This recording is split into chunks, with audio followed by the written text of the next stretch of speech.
¿Ya conoces las publicaciones del Centro Olof Palme? Te invitamos a conocer las relaciones internacionales en el siglo XXI. Escrito por Walter Astia Burgos y María Cristina Rosas.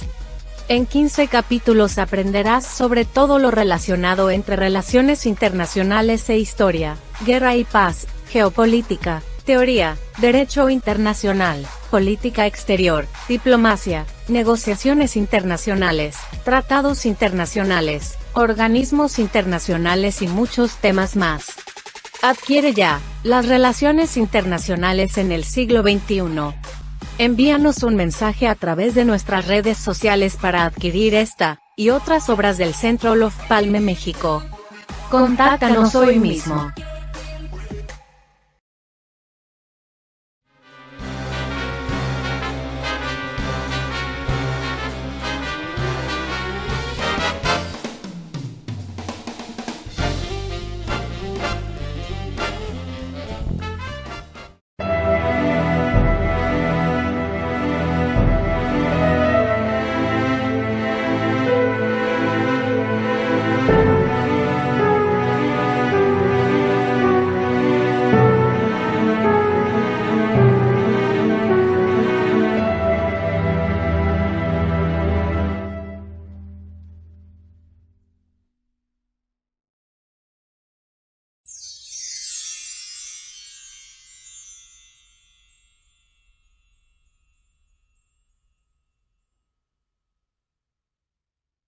Muy buenos días aquí en México. Buenas noches allá en Doha. Sean todas y todos bienvenidos a una entrevista más de Una tarde con este programa que produce el Centro Olof Palme México y donde traemos a consideración de ustedes las reflexiones de connotados expertos en diversas materias. Me da muchísimo gusto el día de hoy recibir en este Día del Diplomático Mexicano, 8 de noviembre, yo sé que en América Latina hay distintas fechas para el Día del Diplomático Mexicano, pero acá en México lo estamos celebrando hoy, 8 de noviembre. Me da mucho gusto recibir al embajador Guillermo Ordorica, nuestro embajador recién desembarcado en Qatar, a quien tengo el gusto de recibir, pero que conozco desde hace ya un ratito. Embajador Guillermo Ordorica, bienvenido. Qué gustazo tenerte en esta oportunidad. El gusto es mío, María Cristina, y me siento muy honrado de que una gente con tu autoridad académica haya volteado a Qatar y me ha identificado como un interlocutor para tu buen programa. Muchas gracias, Guillermo, un placer. Y gracias también por la deferencia. Yo sé que andas un poquito apurado. El Mundial de Fútbol arranca muy pronto, el próximo 21. Sé que tienes una agenda profusa, pero me da mucho gusto y te agradezco que hagas un tiempito para estar esta tarde, noche con nosotros. Quiero comentarle a nuestro amable auditorio que si lo desean pueden formular preguntas para nuestro invitado y me voy a permitir también presentarles una breve semblanza biográfica del embajador. Él es licenciado en Relaciones Internacionales por la UNAM, maestro en Estudios de África Subsahariana por el Colegio de México. También es maestro en Seguridad Nacional por el Centro de Estudios Superiores Navales de la Secretaría de Marina Armada de México, que tengo la idea de que fue ahí donde nos conocimos por primera vez. También es doctor en Ciencias Políticas por la NSPA en Bucarest, Rumania. Asimismo, cursó estudios de posgrado en Historia del siglo XVI en la Escuela de Altos Estudios en Ciencias Sociales de París. Es miembro del Servicio Exterior Mexicano de Carrera. Actualmente es embajador de México en el Estado de Qatar.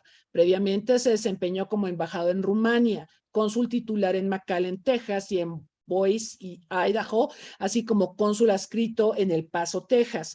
En la Cancillería ha tenido diferentes funciones, ha sido director general adjunto para Estados Unidos, director general adjunto de Formación y Capacitación Diplomática del Instituto Matías Romero, director general adjunto para África y Medio Oriente, director de enlace con el Congreso y asesor de la Subsecretaría para América Latina, Asuntos Culturales y Cooperación Internacional. También ha fungido como asesor del secretario secretario de Relaciones Exteriores en 3 ocasiones. Fue director de la Casa de México en la Universidad de París y estuvo adscrito a la Embajada de México ante la Santa Sede. Por cierto, cualquier tema relacionado con el Vaticano, él es la persona con la que deben hablar, es un experta sasazo en el tema. Bueno, él también trabajó como delegado alterno en México ante el Consejo Interamericano para la Educación, la Ciencia y la Cultura en la Organización de los Estados Americanos. Ha participado como delegado de México en diferentes conferencias internacionales, entre otras las del Grupo de los 6, el Grupo de los 8, la Cumbre Iberoamericana en el 94, la Asamblea General de la OEA también en ese año, la Cumbre del Grupo de Río en 99 y la Conferencia Internacional sobre Financiación para el Desarrollo en 2002. En el ámbito académico fue coordinador del programa político en la ENEP, bueno, ahora FES UNAM Acatlán, y profesor de la maestría en Estudios México-Estados Unidos. También ha sido profesor en el TEC de Monterrey, en el campus de la Ciudad de México. Ha dado conferencias en instituciones universitarias de México, Estados Unidos, Francia y Rumania. En la Universidad de París fungió como sinodal de doctorantes en áreas de ciencias sociales y humanidades. Ha sido colaborador editorial en los periódicos El Día, La República y El Nacional. También ha publicado artículos académicos en la revista Examen, la revista de la Universidad Autónoma de Tabasco, la revista Mexicana de Política Exterior, la revista Nuncium de la Universidad de San Juan de Letrán y la revista Foreign Affairs en español. Y actualmente colabora para la revista Siempre. El Instituto Matías Romero ha publicado varios de sus libros. Uno de ellos se titula Hacia un nuevo enfoque de las relaciones internacionales. Este fue publicado en el 89. Otro más se titula Parteaguas Global, un análisis de las relaciones este-oeste y los problemas mundiales en el año 91. Por su parte, la Fundación Colosio publicó su libro Reflexiones sobre Política Interna y Exterior de México en el 97. La Embajada de México en la Santa Sede publicó su libro Las instituciones culturales de la Santa Sede en el 2000 y en 2004 el Instituto Matías Romero publicó otra de sus obras titulada El Estado Vaticano y su presencia internacional, que ha sido reeditado y actualizado en 2008. Y bueno, en la Feria Internacional del Libro de Guadalajara presentó su novela Días de Sal, publicada por Editorial Porrúa y con prólogo de Fernando del Paso. En 2013, también en la FIL de Guadalajara, presentó su libro Hernán Cortés y Bartolomé de las Casas por un México reconciliado, que fue publicado por la Universidad Autónoma de Ciudad Juárez y con prólogo de Javier García Diego. En 2001, el Papa Juan Pablo II lo condecoró como caballero de la Orden de San Gregorio Magno en grado de comendador. Y como deportista, esa es otra vena, yo no la conocía, me da mucho gusto. Fue campeón nacional de ciclismo en ruta en el 74 y subcampeón nacional de natación en el 98. La verdad es una vida prolífica, plena. No solo ha cumplido funciones diplomáticas como acabamos de reseñar en su hoja de vida, también como escritor y deportista. Y bueno, embajador, pues sin más, me gustaría que comenzáramos platicando sobre tus responsabilidades diplomáticas más recientes. Por supuesto, reviste mucho interés todo esto que pasó en la llamada operación militar de Rusia en Ucrania y la repatriación de mexicanos, donde tú tuviste un papel fundamental. ¿Nos podrías contar un poco de este proceso? Sí, con mucho gusto, María Cristina. Bueno, decir que todo proceso internacional, sobre todo en la globalización, se caracteriza probablemente es esencialmente incierto. Se genera en condiciones inciertas y tampoco hay anuncios previos ni no hay nada que nos diga qué puede ocurrir o qué no puede decidir, qué puede suceder. Lo que pasó entre Ucrania y Rusia a partir del 24 de febrero, hay quien cree que ya estaba un tanto anunciado, pero la verdad de las cosas es que había muchas voces disonantes, unos que sí, que iba a suceder, que no iba a suceder. El caso es que en el momento menos esperado y justo después de la pandemia, que en sí misma fue un gran desafío internacional, surge esta guerra, esta operación militar especial, como la llama Rusia, y pone en jaque a esa región de Europa Oriental, pero también con repercusiones para todo el mundo. Sí es cierto, Ucrania y Rumanía y Rusia están muy lejos de México, pero los efectos de esa guerra se dejaron sentir en todo el mundo, incluyendo en nuestro país, y también afectando a un buen número de connacionales residentes en Ucrania. El gobierno de México siempre atento a una política exterior de marcada vocación en favor de la protección y atención a los mexicanos donde quiera que se encuentren, diseñó de inmediato un mecanismo idóneo que le llamamos un operativo especial de repatriación voluntaria de mexicanos de Ucrania, de forma tal que pudieran salir de ese país en las mejores condiciones posibles, ser recibidos en Rumanía, también en algunos casos a través de otros países como Polonia y en fin, otros países de la región, y desde ahí ser repatriados a México con el concurso de la Fuerza Aérea Mexicana, que mandó un par de aviones para repatriarlos, siguiendo instrucciones del presidente de la República y del propio canciller Ebrard, y también en un gesto muy bonito de solidaridad internacional, aviones que trajeron a México, que llevaron a México a personas latinoamericanas que también estaban varadas en la región. Entonces, se armó el operativo en condiciones, insisto, inciertas, de un día para otro, de emergencia, con la intención de evitar el menor daño posible a estas personas y de darles la cobertura y la protección que históricamente distinguen a la Policía Exterior de México y a su práctica consular. Entonces, operamos entre el 24 de febrero y principios de marzo un par de vuelos de repatriación voluntaria, insisto, en una condición de emergencia, donde todo lo que estaba ocurriendo era inédito, donde no había protocolos que seguir, donde las autoridades rumanas y ucranianas en el paso fronterizo estaban confundidas sobre la mejor manera de proceder frente a situaciones de un marcadísimo corte humanitario. Es decir, aquí el problema tenía que ver, sí, con la guerra como background, como lo que está atrás, pero básicamente como un esfuerzo concertado de Rumanía con varios países representados de manera diplomática en Bucarest, entre ellos México, que estábamos haciendo diversos esfuerzos, a veces aislados y a veces junto con ellos, para resolver de la mejor manera esta emergencia y evitar que estas personas, en este caso los mexicanos, en lo que a mí competía, pues fueran víctimas de una situación muy difícil y pudiéramos salvaguardar su integridad personal y de sus familias.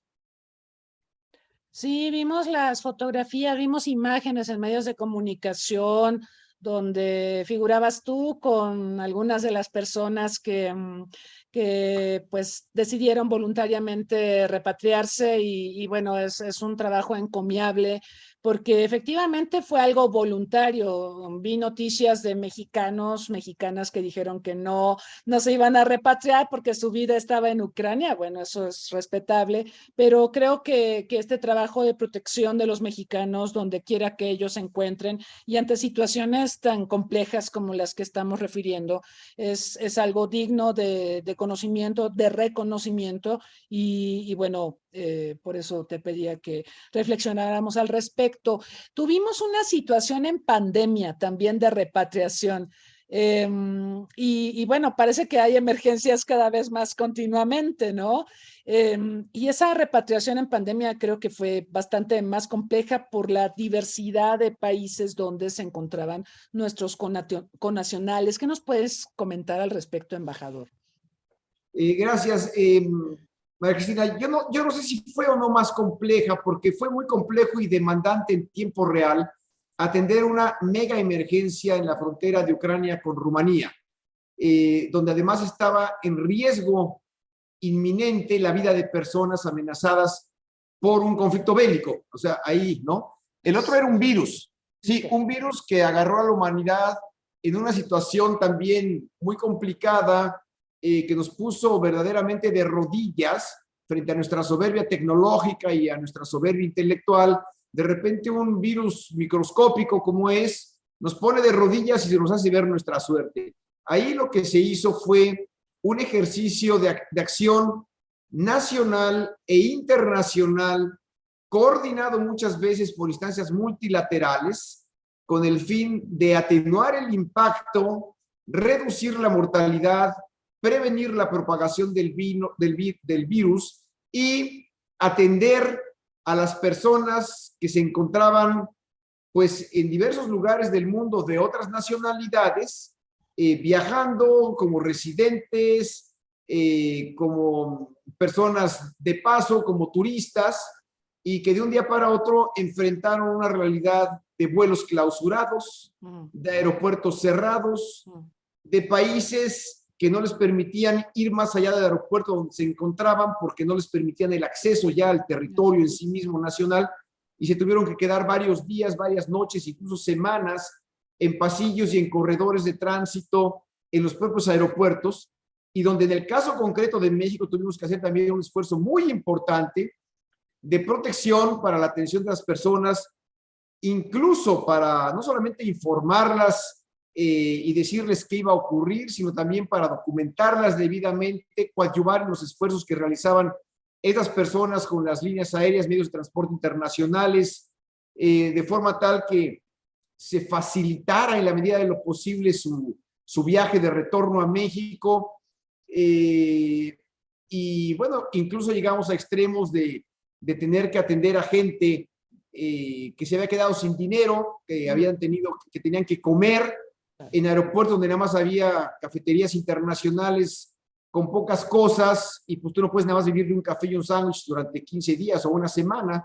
Entonces, la verdad es que fue una situación muy compleja que dejó ver varias cosas. La primera de ellas, igual que lo que pasó con la guerra ruso-ucraniana, es que nadie está del todo preparado para una emergencia.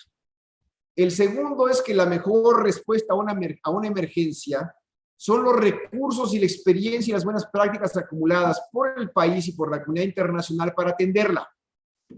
Y el tercero es que estas situaciones de emergencia se atienden mejor cuando las instancias involucradas, en este caso, gobiernos nacionales, organismos multilaterales, ONGs de asistencia humanitaria, organizaciones como la Cruz Roja Internacional, Médicos Sin Frontera, etcétera, las acogen y las afrontan de buena fe, con ánimo constructivo y con ánimo de sumar voluntades, no para confrontar. Ya bastantes problemas tenemos o teníamos en cada uno de estos problemas, y seguimos teniendo en el caso ruso-ucraniano, como para eso agregar mayores problemas. Cierto, en el ámbito multilateral dejamos ver la enorme insuficiencia que acusan los organismos multilaterales, en particular aquellos de vocación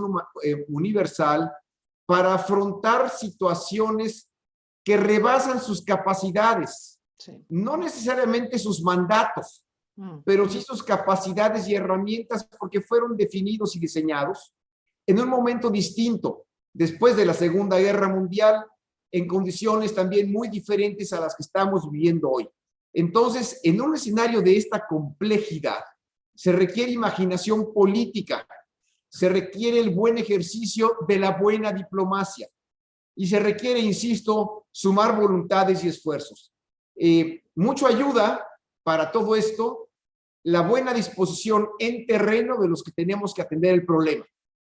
Entender que se hace un esfuerzo muy importante, los diplomáticos, por ejemplo, más allá de horarios, más allá de salarios, más allá de familia. Tenemos que trabajar 24/7 mientras dure la emergencia, si son 1, 2, 3 meses o el tiempo que sea, y se hace con enorme compromiso y gusto y cariño, y con la camiseta, en este caso de México, muy bien puesta. Si no estás dispuesto a que así sea, pues la verdad es que las cosas no siempre salen como deben de ser. Yo debo reconocer que en el caso mío, en el caso concreto de mi gestión como embajador en Rumania, ya concluida por cierto, tuve un equipo extraordinario que se puso la camiseta y que junto conmigo, en jeans y con botas, estuvimos auténticamente parados en la frontera, sin poder movernos de la frontera, más de 36 horas, sin dormir, bajo condiciones climáticas terribles de frío y nieve, bajo cero, solamente socorridos con algún tecito caliente, alguna cosita que te pasaban ahí, ONGs, gente que circulaba, esperando a recibir a nuestra gente para de ahí llevarlas a un lugar donde teníamos ya gestiones locales realizadas por la propia embajada para ofrecerles acogida y recepción en un lugar correcto, con calor y una cama decente y un baño y alimento, etcétera. Entonces, bueno, todo esto se hace de un día para otro. Tuvimos que concertar esfuerzos con autoridades locales en Suchava, donde opera todavía un hub humanitario, con autoridades nacionales, con autoridades locales en Bucarest, para que nos ayudaran con esta gente que llegaba de un día para otro y tuvieron que habilitar un gimnasio para apoyarnos. Todo esto se hizo, sí, porque México tiene una gran reputación y es un país amigo, en este caso de Rumanía, pero también por el buen trabajo del equipo del Servicio Exterior, no del embajador, del equipo de México en Bucarest, que durante los años previos o el tiempo previo estuvo trabajando para mantener afinados y bien aceitados los mecanismos de diálogo con todas y cada una de las instancias del gobierno rumano y organizaciones de otro tipo, no siempre en la cúpula, sino a veces también en la base, porque ahí en la base a veces es donde se destraban los procesos que sin querer las burocracias traban allá arriba. Entonces, todo fluyó bien, pero fluyó porque fue la convergencia de una serie de factores que nos ayudaron a que así fuera. Este tipo de acciones de protección a la comunidad de mexicanos en el exterior a veces pasa inadvertida. Vaya mi reconocimiento al trabajo realizado porque realmente no se ve. O sea, creo que las buenas noticias no son noticias, lamentablemente, ¿no? Y creo que este trabajo de repatriación salió muy bien, resultó muy bien. Y pues felicidades, embajador, gran trabajo. Te quiero preguntar, antes de pasar al tema de Qatar y de la Copa del Mundo y de lo que se espera por parte de los mexicanos que viajarán a ese país. México habló el presidente de México respecto al otorgamiento de asilo a ucranianos. ¿A ti te tocó realizar gestiones al respecto? No, en absoluto. Yo era embajador de México en Rumanía. Sí. Hay un trabajo que debo rescatar y poner frente a la pantalla, frente al auditorio, y es el extraordinario trabajo realizado por nuestra embajadora de México en Ucrania, Olga García Guillén, que se fajó los pantalones o se apretó bien la falda, como lo quieras poner, y de verdad convocó a la comunidad y operó desde el sótano de su residencia, sí, en zonas donde sonaban las bombas, y se armó de valor y con una gran inteligencia política, con una gran inteligencia y habilidad diplomática, logró hacerse de los recursos para el transporte de camiones, autobuses, para sacar a esta gente, estar en contacto real con estas personas, para que pudieran todos abordar el autobús, en diferentes autobuses, y llegar hasta la frontera. Yo sí te quiero decir que el trabajo de ella es loable, y por supuesto, esta parte de recibirlos también y verlos en tiempo real donde iban, que me tocó a mí en la parte de Rumanía, en el caso de ella, va más allá en cuanto a la atención de mexicanos, de ucranianos que solicitan asilo al gobierno de México. Ella, como embajadora de México en Ucrania, sigue trabajando y por supuesto es la instancia receptora de este tipo de solicitudes en primer momento. Claro.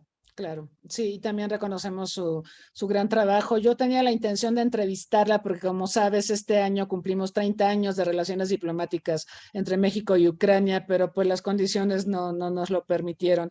Pero sabemos de su trabajo, sabemos que en medio del conflicto, de bombazos y de situaciones muy complejas, ella siguió trabajando y bueno, dio un gran apoyo para todas estas tareas. Bueno, embajador, quiero pasar al tema de Qatar. Tú acabas acabas de llegar literalmente al país, 20 días nos decías que tienes en Qatar. ¿Qué esperas? ¿Qué esperas ahora que se desarrolle la Copa del Mundo en términos de afluencia de mexicanos? Y bueno, quiero mencionar que hace algunos meses conversé con nuestra ex embajadora en Rusia. Bueno, ella ahora está en Dinamarca, Norma Pensado. A ella le tocó el Mundial de Rusia y nos contaba pues una serie de situaciones complejas a las que tuvo que hacer frente dada la afluencia de mexicanos, de fans de la selección mexicana o fans del fútbol. ¿Qué esperas tú en los días que vienen y a lo largo de la Copa del Mundo en Qatar? Mi primera respuesta es un wishful thinking. Yo espero que todo discurra de manera ordenada y positiva y que esta fiesta del fútbol mundial, del deporte internacional, verdaderamente sea una experiencia bonita, que propicie que los mexicanos que aquí acudan a apoyar al Tri o que vengan a ver el mundial y los demás partidos tengan una estancia placentera, que la disfruten plenamente y que regresen a México llenos de alegría y sin mayor novedad. Yo aspiro a que así ocurra. El sentido común nos dice que si tenemos una afición mexicana que no podemos contabilizar porque no tenemos los datos, el gobierno de México carece de los datos precisos. Hay especulaciones porque todo va de la mano de los boletos vendidos. Sí. Y bueno, la FIFA tiene probablemente un mayor control de esto, pero tampoco hay una presión del dato. Pero es cierto que un número muy bajito, muy conservador, habla de 50 a 60 mil mexicanos, números intermedios hablan de 70 a 90 mil, y ya de plano los que creen que México entero va a estar aquí en Doha, pues hablan de 90 a 100, 110 mil mexicanos. En cualquier caso, es un reto mayúsculo. Y es un reto mayúsculo porque aún y cuando fuera solamente un mexicano o una mexicana, el reto de atender a esa persona o a ese inmenso contingente de mexicanos será siempre prioridad del gobierno de México. Y digo prioridad porque en efecto yo hablaba al principio de esta conversación contigo de que el puntal, digamos, la plataforma de la política exterior de México es la atención y la procuración de las necesidades e intereses de los mexicanos y mexicanas en el extranjero o donde quiera que se encuentren. Entonces, frente a un reto como el del Mundial, por supuesto, la política exterior de México, y en este caso el gobierno del presidente López Obrador, ha diseñado una estrategia inédita para atender cualquier necesidad que se pueda presentar durante el Mundial y para orientar y acompañar a la afición.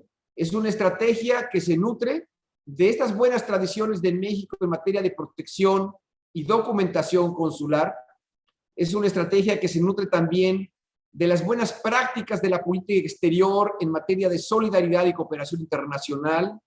Y es una experiencia que también deja ver las buenas prácticas que México a lo largo del tiempo ha venido haciendo suyas y que hoy en día constituye un acervo muy singular que le permite a nuestro país tener recursos para afrontar situaciones como esta. Fuimos ya un país sede de 2 mundiales, 70-86, hospedamos los Juegos Olímpicos en el 68, hospedaremos de nuevo el Mundial junto con Estados Unidos y Canadá en una sede tripartita en 2026, y ya se hizo pública la aspiración mexicana a hospedar los Juegos Olímpicos del 36, y eso ya está muy lejos, ya no estoy seguro que llegue, pues al menos yo ya no sé si va a llegar, al menos no en funciones, espero que en vida sí, pero en funciones probablemente ya no, ya me habré jubilado, pero no hay duda de que México cuenta con esos recursos. Entonces se ha diseñado una estrategia inédita de acompañamiento.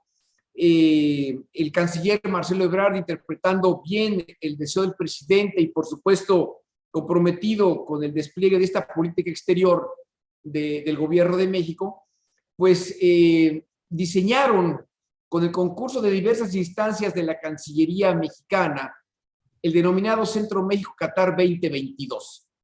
Es dentro de una zona que se llama Qatar Cultural Village, que es una zona aquí en Qatar, en Doha, donde se espera la afluencia de miles de visitantes de todos los países del mundo, donde va a haber espectáculos musicales, restaurantes, piezas teatrales, etcétera, pues se ha habilitado una extensión literalmente de la embajada para operar en condiciones en tiempo real frente a cualquier demanda de asistencia, orientación, documentación de mexicanos que pudieran encontrarse en cualquier situación que pudiera requerir ese apoyo.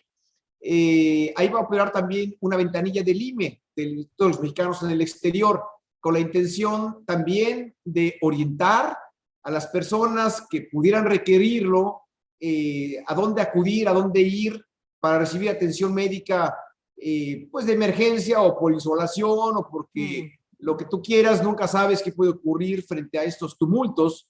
Entonces, de verdad, es un esfuerzo muy importante donde también va a haber, y lo han anunciado abiertamente en los medios de comunicación, elementos de la Guardia Nacional de México que van a estar trabajando para acompañar a nuestra selección dentro de esta equipo internacional policial que se hace siempre en este tipo de eventos, no para estar armados ni para estar uniformados, sino en coadyuvancia y sobre todo, insisto, para acompañar a nuestra afición y orientarla.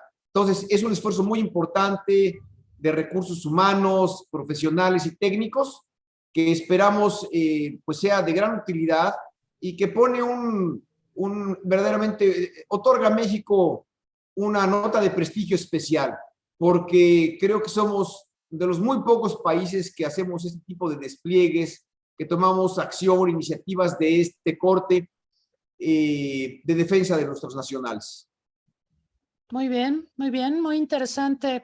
Yo tuve la oportunidad de estar en Doha en 2001, cuando fue la ministerial de la Organización Mundial del Comercio, cuando se lanzó esta ronda, la ronda de Doha. Y pues lo que puedo decir es que es una sociedad muy desconocida para nosotros.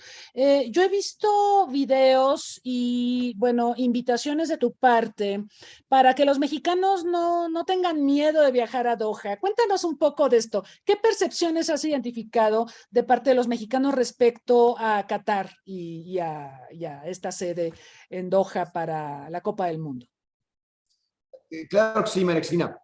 Debo decirte que en Qatar tenemos en todo el país una comunidad aproximada de mexicanos residentes de tiempo completo, muy importante y empoderada porque es gente muy calificada en diversos ámbitos de la economía o de la ciencia, la tecnología, etcétera. Tenemos como 550 mexicanos, todos ellos hablan maravillas de Qatar, porque es un país que en 2 semanas, en el caso concreto mío, me ha permitido confirmar lo que me han dicho. Un país que si bien es lejanísimo en la geografía, es cercanísimo en afectos, es cercanísimo en muchas formas de ser, es cercanísimo en actitudes de la vida cotidiana que te hacen sentirte bien recibido, bien acogido, que te hacen sentirte como en casa. Te comento que hoy realicé una visita de trabajo a una zona de la ciudad y me encontré con una casa habitación que tiene afuera una bandera gigante de México y una bandera gigante de Qatar y una gigantesca manta que dice en árabe y en español: mi casa es tu casa. Qué lindo. Sorpresa. Fíjate nada más cómo son las cosas. Creo que hay mucho de mito en torno a Qatar. También es cierto que somos países de diferentes tradiciones, países que tenemos diferentes identidades culturales y también que profesan sus nacionales, muchos de ellos, religiones distintas. Este es un país árabe, musulmán, islámico, donde hay una reglamentación y un Estado de Derecho distinto en cuanto a sus leyes del que tenemos en México. Bueno, pues cuando uno viaja al extranjero hay que respetar esas leyes, ¿no? Igual que nosotros pedimos a los extranjeros que van a México, que pues vayan a México y respeten a nuestro país. Entonces, eso no me parece extraño, más bien eso es lo esperable, ¿no? Claro. Pero desde un punto de vista cultural, la comida es extraordinaria, es rica, y sí te puedo decir que hay un cariño enorme por México.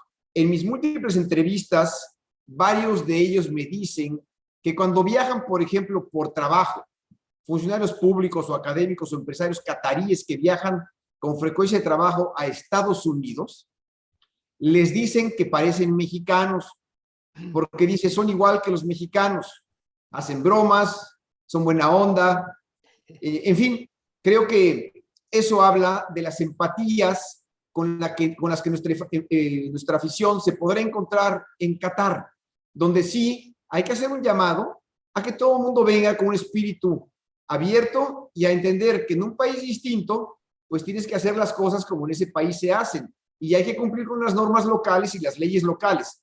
Fuera de eso, no tenemos por qué asustarnos ni por qué venir con temor a Qatar. Al revés, vengan, serán bienvenidos, disfruten del Mundial.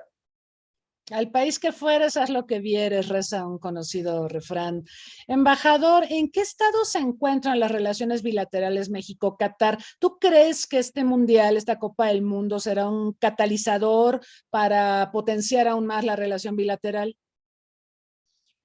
Yo estoy convencido, María Cristina, de que Qatar es un actor internacional muy importante, es poseedor de la 9ª deuda soberana del mundo. Ellos son dueños o codueños de grandes empresas internacionales, multinacionales en Europa, en Estados Unidos, en Asia, en todos lados. Y por supuesto cumplen un papel relevante en la península arábiga, en Medio Oriente y en la parte de Asia Central, en fin. Es un actor que no puede ser ninguneado ni mucho menos ignorado en el ámbito internacional, en el ámbito multilateral. Con México tengo una relación crecientemente rica, compleja y variada. Tenemos embajada de Qatar en México, ha habido un buen flujo de información entre ambos países, se han llevado a cabo consultas políticas, recientemente estuvo el canciller catarí en México, visitaron el Congreso de la Unión, en fin, hay una dinámica político-diplomática de acercamiento permanente y de profundización de lazos. Bien. Eso en sí mismo abona a un buen futuro. Yo creo que el camino está bien pavimentado y también creo que este mundial, no solamente para México, sino para el mundo, deja ver las habilidades y capacidades de Qatar, que en poco tiempo dejó de ser protectorado británico para convertirse en lo que es hoy. La ciudad de Doha es impresionante. Es una ciudad hipermoderna, llena de rascacielos, que tiene un orden extraordinario, que tiene todo tipo de atractivos locales e internacionales, una ciudad cosmopolita. Entonces yo estoy seguro de que la relación bilateral de México con Qatar es una relación de corte positivo, complementaria, que ya no es nueva, que ya está en el siguiente paso, que tiene que ver con la búsqueda de nuevas avenidas de colaboración e intercambio que la enriquezcan de manera paulatina y que además propicie empatías en agendas no solamente bilaterales, sino también multilaterales y regionales. Nosotros, entiendo, establecimos relaciones diplomáticas en el 75 durante el gobierno de Echeverría, que tuvimos toda esta política de diversificación y claro, cuando Qatar finalmente obtuvo la independencia de la Gran Bretaña. ¿Cuáles verías tú como áreas de oportunidad en la relación bilateral? Y me interesaría mucho, si es posible, que nos platicaras sobre la posible colaboración en materia educativa, cultural, la enseñanza del español en aquellas latitudes. El otro día conversé con el embajador Aníbal Toledo de Arabia y bueno, él manifestaba que hay un creciente interés por nuestra lengua, por el español de México, sí, porque ya ves que el Cervantes hace un montón de cosas en muchas partes del mundo, pero el español que se enseña por parte del Instituto Cervantes es otro, ¿no? Entonces, ¿cómo ves el potencial, las áreas de oportunidad y en estas áreas educativas y lingüísticas entre los dos países? Sí, cómo no, María Cristina, mira, En efecto, el poco tiempo que, entre comillas, poco tiempo, pero bueno, sí es corto si lo ves en términos de siglos, desde que este país es independiente, ha sido, sin embargo, suficiente para alcanzar niveles de prosperidad y crecimiento y desarrollo muy notables. Tienen que ver, cierto, con sus recursos naturales, se han convertido de hace poco a la fecha, y hace poco me refiero, hace 3, 4 meses ya, son el primer país productor de gas en el mundo. Es decir, es un país que ya desplazó a Estados Unidos en la producción de gas. Entonces eso te dice mucho de qué es Qatar en el mundo, ¿no? Y también te dice mucho de de las puertas y avenidas de colaboración que se abren con México en estos campos, ¿no? Que tienen que ver con los hidrocarburos y demás. Pero en fin, creo yo que me voy primero a las áreas de oportunidad. Siendo ellos la novena deuda soberana del mundo, si algo tienen es recursos para invertir en asuntos que sean útiles para la cooperación en favor del desarrollo. En este caso, asuntos en los que México pudiera tener algún interés. Creo que ellos podrían tener recursos para invertir en México en cuestiones vinculadas con innovación, con preservación del medio ambiente, con nuevas tecnologías, con agua. Este es un país del desierto, entonces hay también potencial para trabajar en el ámbito de la cooperación en materia hídrica. Bien. Y bueno, creo que es importante explorar esas avenidas, ¿no? Me da la impresión también de que, por ejemplo, ellos trabajan a través de organizaciones privadas cataríes en la atención a comunidades deprimidas en diversas regiones del mundo, en favor de la reestructuración del tejido social en países de menor desarrollo, y tienen mucha experiencia en estos temas, ¿no? Sí, la verdad es que México complementa muchos de estos temas. Me parece que hay áreas de oportunidad que podemos explorar. Ahora, en el ámbito educativo y cultural, bueno, pues México es una potencia, ¿no? México es una potencia y de manera natural, junto con otros 3 o 4 países europeos que no digo porque ya saben cuáles son, ¿no? La verdad es que México es un gran oferente de cultura en el mundo, ¿no? Somos un destino privilegiado, tenemos museos extraordinarios, tenemos destinos regionales, arqueología, etnografía, en fin, bueno, tenemos todo lo que ustedes quieran en materia de educación y cultura. Y bueno, ahí en Qatar, pues está la ciudad de la educación, como le llaman ellos, Education City, que es un conglomerado bueno, una universidad, es una especie de ciudad universitaria como México, como la que hay en la universidad de la que tú y yo somos egresados, nuestra querida UNAM, pero en la que también participan 8 universidades extranjeras con campus propios, con edificio propio, extranjeras de Estados Unidos y de otros países.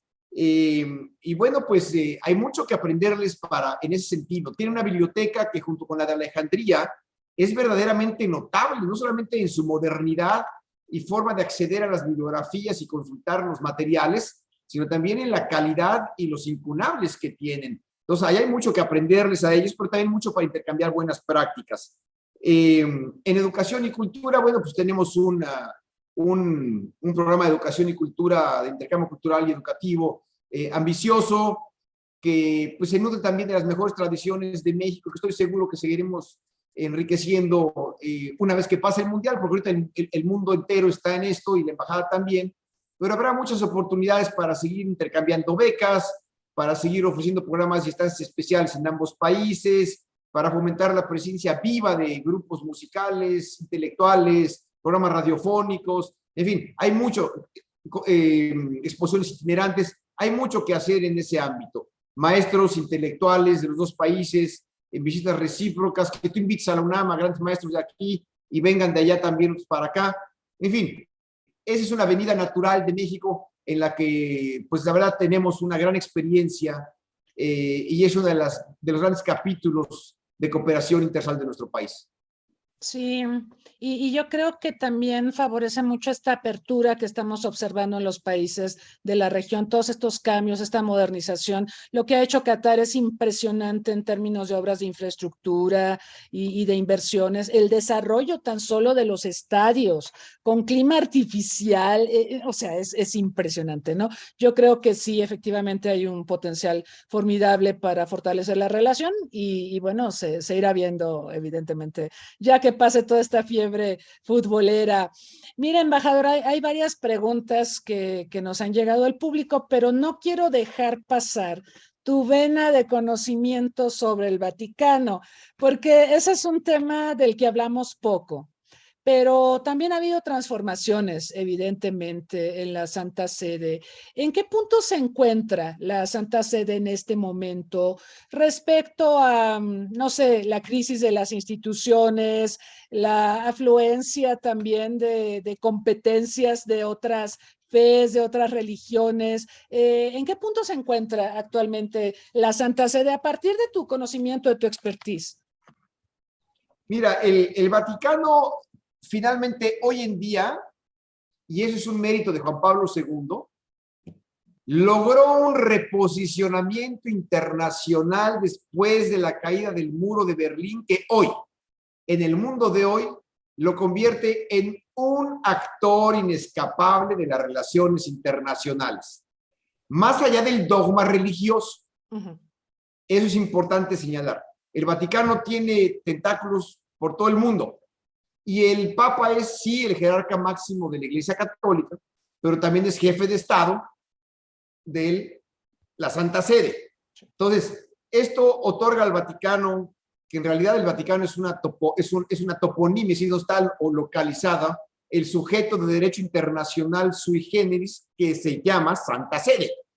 Está en el Vaticano, en realidad le decimos Vaticano, pero es un sujeto de derecho internacional sui generis que combina esta doble característica del Papa de jefe de Estado y jerarca de la Iglesia, que se localiza en una de las colinas romanas, se llama Vaticano. Entonces, bueno, ahí está. Pero bueno, creo que es un actor inescapable, es una entidad cuya voz es escuchada con respeto, con la que puedes disentir o con la que puedes estar de acuerdo, pero es una entidad respetada, una voz autorizada para hablar de muchos temas que hoy en día están pasando por el escrutinio internacional.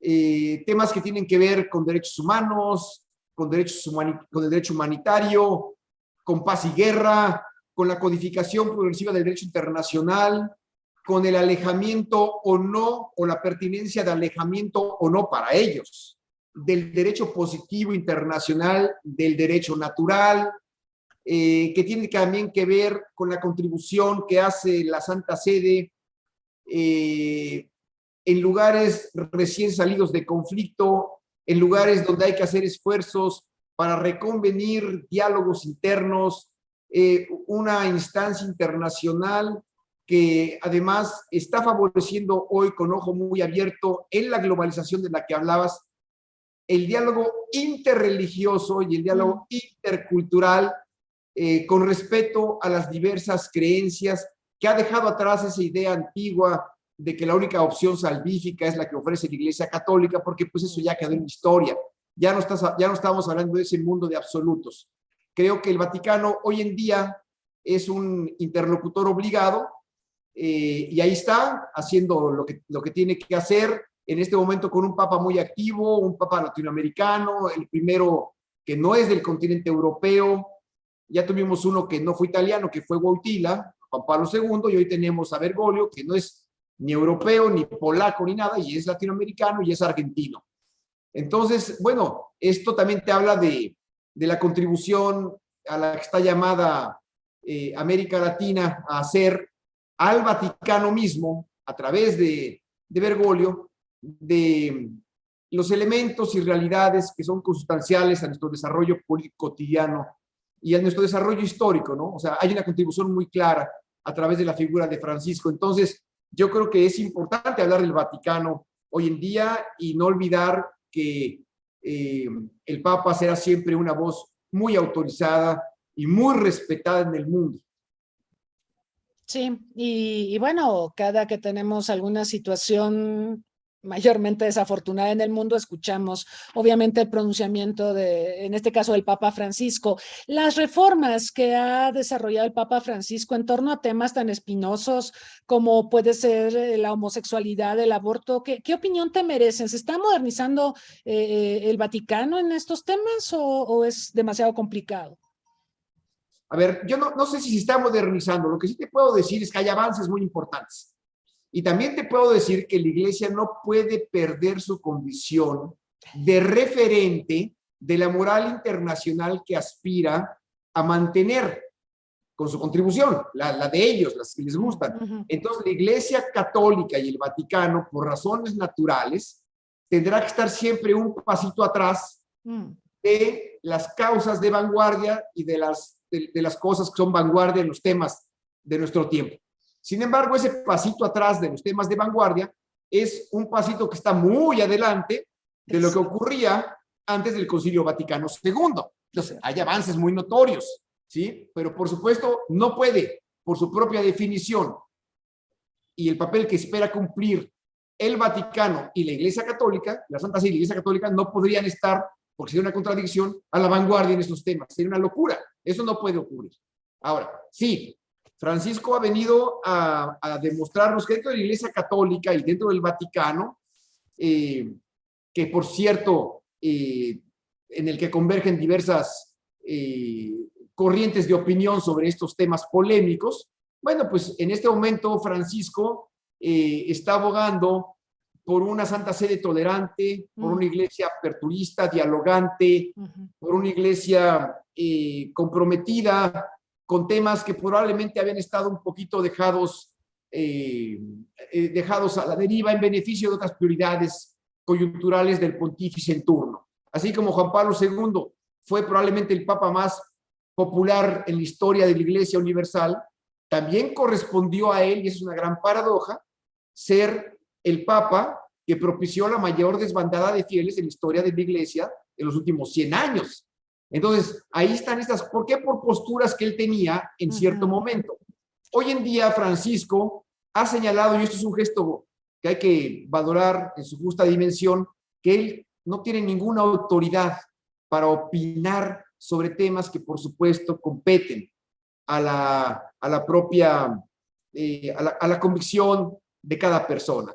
Él en ese sentido, en tema de homosexualidad, dijo, ¿quién soy yo para opinar de estos temas? Lo cual te habla de una nueva forma de predicar con humildad, de una nueva forma de entender que en el mundo de hoy hay que saber tolerar y dialogar.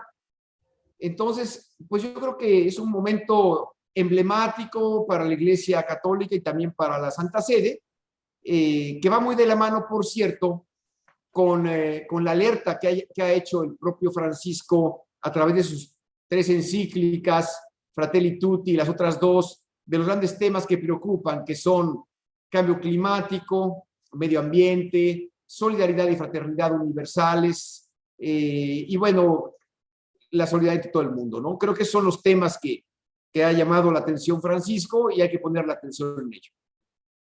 Sí, sí, yo también veo cambios, quizá no con la celeridad que podemos verlo desde nuestros mundos, desde nuestros ámbitos, pero hay cambios. Es interesante la gestión de Francisco, me parece.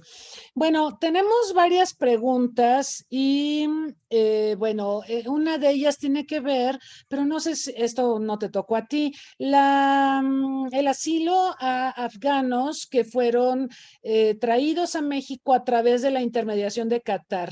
Te preguntan sobre esto. Bueno, efectivamente yo no tuve nada que ver en el asunto. Conozco también muy poco del caso porque el embajador no era yo en Qatar en ese momento y eso le tocó operarlo a otros embajadores de México en la región. En todo caso, sí, nada más subrayar la vocación solidaria de México con el asilo y su compromiso con la atención a personas desplazadas y en condición vulnerable. Sí. También te preguntan cómo se puede fomentar el conocimiento sobre Qatar en México. Bueno, es muy fácil, le digo, desde un punto de vista estrictamente de información fácil y sencilla, pues pícale una tecla a tu computadora y pica Qatar y ahí aparece todo, ¿no? Y ya si queremos ser un poquito más sofisticados, por supuesto habrá que ir a la biblioteca especializada en ciencias políticas, en la UNAM, en el Colegio de México, en los lugares donde hay estudios de Asia, de Medio Oriente, y ahí habrá que buscar la información, seguramente van a encontrar mucho. Claro, sí nos falta conocimiento, pero efectivamente tenemos algunos centros de investigación que se abocan a estas regiones y algunos investigadores también clave en estos temas. Te preguntan sobre contrastes que observas entre Rumania y Qatar. Bueno, tienes muy poquito tiempo en Qatar, no sean así, pero a ver, embajador, ¿qué nos puedes comentar? El principal contraste es el que ofrece el entorno geográfico. Mm. En el entorno geográfico, por la ubicación geográfica, Qatar es un horno, hace mucho calor, ahorita ya está bajando la temperatura, afortunadamente, y es desierto. Rumanía es un país con 4 estaciones extraordinariamente bien marcadas. De un día para otro hace calor, de un día para otro hace frío. O sea, primavera, verano, otoño, invierno son muy marcados. En cada uno de ellos ocurre el nacimiento de las flores, existe la nieve en el invierno, la caída de los follajes y por supuesto un entorno muy rico desde el punto de vista orográfico, desde el punto de vista de recursos de bosques y acuíferos, que bueno, en Qatar es justamente lo contrario, ¿no? Esa es probablemente, mi primera impresión es esa. Dos geografías muy distintas con recursos naturales también muy distintos. ¿Y la gente? ¿Cómo la ves?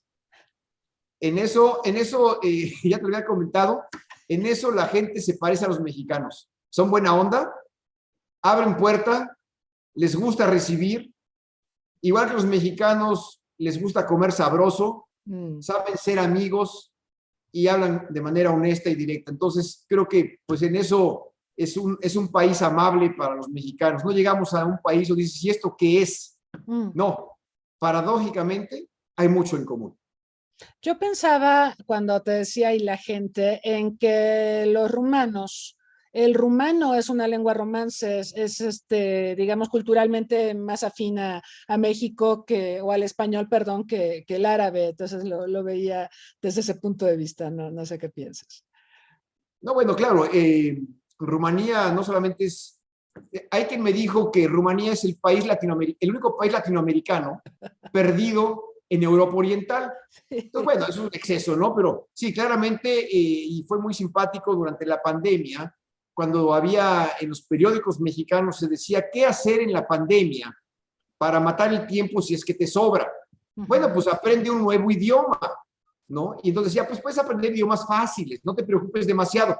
Y decía, claro, todo el mundo piensa en italiano, en francés, en portugués, ¿verdad? Pero también aparecía rumano. Y la gente se sorprendía, bueno, pues sí, el rumano es muy cercano a nosotros, es una lengua que nos une y además es motivo de orgullo en este momento porque Mircea Cărtărescu acaba de ser reconocido con el premio Phil de la Feria del Libro en Guadalajara de este año, con el premio de Lenguas Romances 2022. Yo hablé con él antes de venir para acá, lo entrevisté y bueno, él se sentía realizado porque pues, México lo reconoce por su contribución literaria, pero también lo reconoce porque su lengua en mucho contribuye y se parece al español. Es verdad, sí. Sí, cuando empezamos a conversar, empezaron a salir muchas cosas que hablan de afinidades y de elementos con los que nos identificamos, tanto con Rumania como con Qatar. Es sumamente interesante. Bueno, embajador, pues nos estamos acercando al final de la entrevista, pero se ha ido como agua, qué impresión.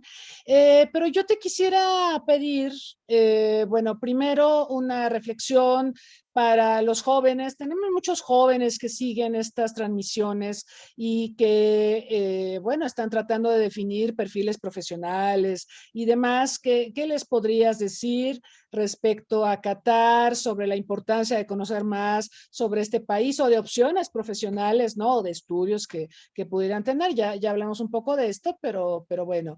Y por otro lado, ¿qué mensaje le darías a quienes nos están sintonizando?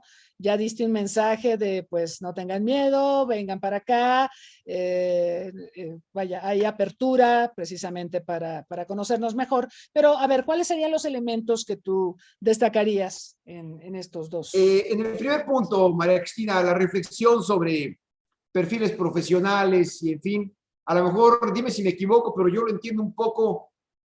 ¿Qué quieres estudiar y para dónde vas? ¿Quieres estudiar relaciones internacionales? Y en todo caso, ¿por qué? ¿Te gusta la investigación, como es el caso tuyo, y convertirte en académico destacado, destacada, como también es tu caso? ¿O quieres ser diplomático? ¿Por qué quieres estudiar internacionales? Hay que tomar en cuenta que en el mundo global, todas las profesiones, no importa cuál, todas las áreas de conocimiento, serán siempre muy demandadas. Ya estamos en un mundo polivalente de conocimientos múltiples, donde cada persona con una especialización es muy valiosa. En el caso concreto de las relaciones internacionales, se abre, justo por la vocación y por el tipo de estudios que realizamos, se abre la puerta al mundo. Y cuando abres la puerta al mundo, corres muchos riesgos para bien y para mal. El primer riesgo, positivo o negativo, ya depende de cada quien, es que seas un desterrado voluntario. Yo soy un desterrado voluntario. ¿Por qué? Porque ingresé al Servicio Exterior Mexicano. Y ingresé al Servicio Exterior Mexicano y estoy muy contento, pero por supuesto hay que saber qué ocurre cuando sales al extranjero. Te alejas de México muchos años, dejas al peluquero de toda la vida, dejas el lugar donde comías los tacos cada semana después de salir de la universidad, dejas de ver a tus cuates, dejas de estar con tu familia, dejas de ir al fútbol a los que les gusta la Azteca. En fin, dejas tu pequeña jaula de oro para irte muy, muy lejos, ¿no? Y a lo mejor casado y con hijos, o a lo mejor soltero o soltera, y bueno, entonces no todo el mundo está hecho para eso. Suena muy fácil, pero no todo el mundo está hecho para eso. Entonces, a los chicos que estudian relaciones internacionales con la intención de ser diplomáticos, que lo piensen bien, que se asesoren bien, porque es una carrera preciosa y los que tenemos la vocación la disfrutamos profundamente. Yo no cabe duda que la disfruto y a mí no me hace daño estar fuera. No quiere decir que no extrañe a mi tierra, por supuesto que sí, pero a donde voy, ahí voy al fin del mundo y no pasa nada. Hay gente que saliendo de México ya le dio el homesickness, como llamamos, ¿no? Que ya sienten que están muy lejos. Bueno, ese es un factor fundamental que deben de tomar en cuenta. No es fácil, cualquier problema que uno enfrente en el extranjero, de índole personal o familiar, se multiplica a la 1000 potencia en función de la lejanía. Entonces, bueno, son pequeños detalles que hablan de las dificultades de la vida cotidiana de personas que deciden estudiar RI pensando en que quieren ser o funcionarios internacionales, organismos internacionales y vivir fuera del país, o ser diplomáticos o empresarios internacionales o de grandes empresas en otros países, radicados en otros países. Que la piensen. Claro, hay otras áreas, la académica, la financiera, la comercial, el transporte naviero, el transporte multimodal, el transporte aéreo, el turismo, la gastronomía, todo, el deporte, ¿no? Las RI hoy dan la cultura, dan para todo. Pero me detengo yo en el caso concreto de la diplomacia, porque no todo el mundo está hecho para andar del tingo al tango y echándole todos los kilos 24/7. Creo que esta es una carrera muy demandante, que retribuye mucho en términos personales y profesionales, pero que tiene un alto costo desde el punto de vista personal y familiar para quienes padecen la distancia de su país. Hay una pregunta que llegó ahorita, te la voy a plantear porque tú la podrías contestar mucho mejor que cualquier otro. Hay preocupación por las variantes de Omicron y viene una estación particularmente problemática, sobre todo en los países del hemisferio norte. ¿Qué acciones se están desarrollando para la Copa del Mundo, considerando que va a haber grandes aglomeraciones de personas y esto podría exacerbar los contagios? Mira, en Qatar hay todo una guía, todo un catálogo de lo que se puede y de lo que no se puede hacer. Okay. Ellos han sido, por supuesto, muy cuidadosos en este ámbito sanitario, han intercambiado información con todos los países participantes, incluyendo el nuestro. Actualmente ya se permite el ingreso sin tener un certificado de COVID, de la muestra de antígenos 24 horas antes, pero va, por supuesto, en función de las condiciones establecidas por el semáforo epidemiológico nacional e internacional. En este momento no se ve la emergencia como se veía hace 2 años. Claro. En este momento los casos, afortunadamente para nosotros, en Qatar son aislados y bueno, hay pues todos los protocolos necesarios para que en caso de que hubiera alguna situación pueda controlarse. Pero yo lo que recomiendo es que la gente, si va a viajar a Qatar y es mexicana, consulte la guía del viajero, se registre en el sistema de registros mexicanos en el exterior y sobre todo atienda las instrucciones, las indicaciones de la línea aérea, de las compañías que hayan contratado para viajar, por cierto, compañías que sean debidamente acreditadas para evitar fraudes y abusos, sí, ¿verdad? Y no los dejen ahí colgados con dineros gastados, quién sabe en qué, y que se quedan sin paquetes, de forma tal que puedan tener información en los temas sanitarios. Por el momento, insisto, creo que hay previsiones bien tomadas y pues vamos avanzando. Sí, esos países tuvieron una crisis gravísima con el MERS en 2012, 2015 y claro que aprendieron la lección, entonces creo que hay una expertise que les ha permitido manejar la pandemia y también la vacunación ha sido formidable en estos países, entonces eso también es una garantía y da cierta tranquilidad, ¿no? Pero sí hay que tener las precauciones que marca el embajador. Un mensaje de despedida final, embajador. Bueno, pues el mensaje tiene que ver básicamente con agradecerte, María Cristina, que me abres las puertas del Centro Palme. Quiero decirte que yo conocí personalmente a Olof Palme.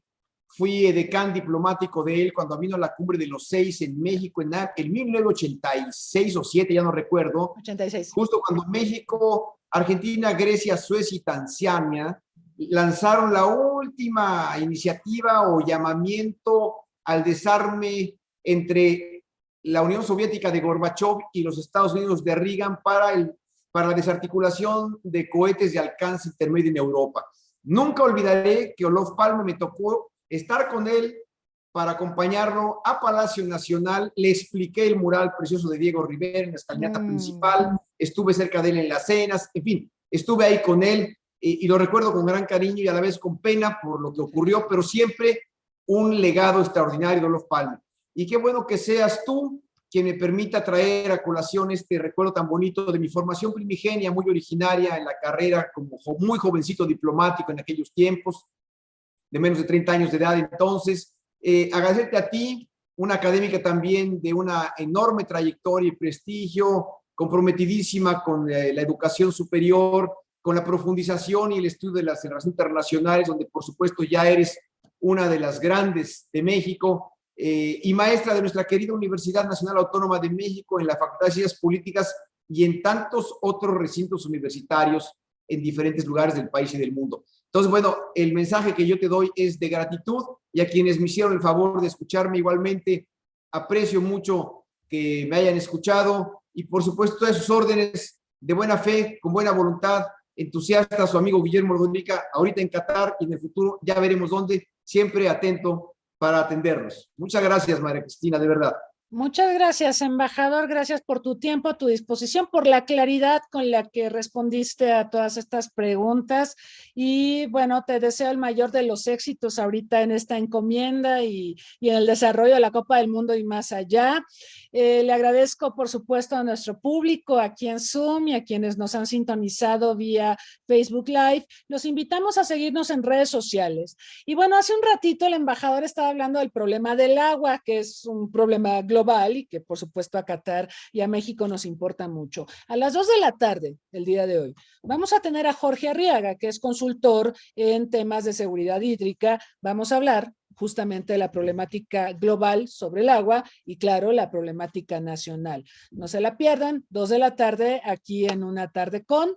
Muchas gracias, síganse cuidando y hasta la próxima.